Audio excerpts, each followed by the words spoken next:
കേട്ടെ, ഈ ആദില നൂറേനെ വീട്ടിൽ കയറ്റില്ല എന്ന് പറഞ്ഞ കാര്യമില്ലേ? അപ്പോൾ അതിൽ സായി കൃഷ്ണ പറഞ്ഞൊരു കാര്യം, ഈ മുസ്ലിം സമുദായത്തിലുള്ള ആളുകൾ ഈ സ്വർഗ അനുരാഗത്തെ അത്ര വലിയ വെറുപ്പോട് കൂടിയിട്ടാണ് കാണുന്നത്. അത് അത്രത്തോളം അവർക്ക് അക്സെപ്റ്റബിൾ അല്ല. ഇനിയിപ്പോൾ എന്തൊക്കെ പറഞ്ഞു കഴിഞ്ഞാൽ അവർ അക്സെപ്റ്റ് ചെയ്യില്ല എന്നുള്ള രീതിയിൽ പറഞ്ഞിട്ടുണ്ടായിരുന്നു. അത് എന്താ അങ്ങനെ? നമ്മുടെ പുസ്തകങ്ങളും ഗ്രന്ഥങ്ങളും ഒക്കെ തന്നെ അതിനെ എതിർക്കുന്നതായിട്ട് തന്നെയാണ് വിസിബിൾ ആയിട്ടുള്ളത്. പക്ഷെ ആ പ്രണയം ഒരു കാലത്ത് ഉണ്ടായിരുന്നു എന്നുള്ള തെളിവ് കൂടിയുണ്ട്. പിന്നെ ഇതൊരു കുറ്റമാക്കുന്നത് മനുഷ്യനാണ്. ഞാൻ മനസ്സിലാക്കിയെടുത്തോളം ഇന്നത്തെ പുരോഹിതരിൽ ഇന്നത്തെ മതപണ്ഡിതർ പറയുന്നതല്ല. പക്ഷെ ഞാനും ദൈവവും തമ്മിലൊരു കോൺട്രാക്ട്, ഒരു കണക്ഷനുണ്ട്.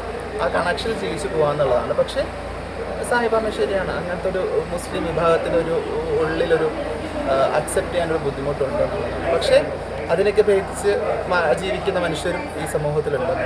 ഇപ്പോൾ ആദില നൂറ വേറൊരു റിലീജിയനിലായിരുന്നെങ്കിൽ അവർക്ക് ഈ പക്ഷേ അവരുടെ വീട്ടുകാരും ഒക്കെ സമ്മതിക്കുമായിരുന്നു തോന്നുന്നുണ്ട്. അവർ വേറൊരു മതത്തിലുള്ള ആളുകളായിരുന്നെങ്കിൽ പക്ഷേ അക്സെപ്റ്റൻസ് കുറച്ചും കൂടി ഈസി ആയിരുന്നു.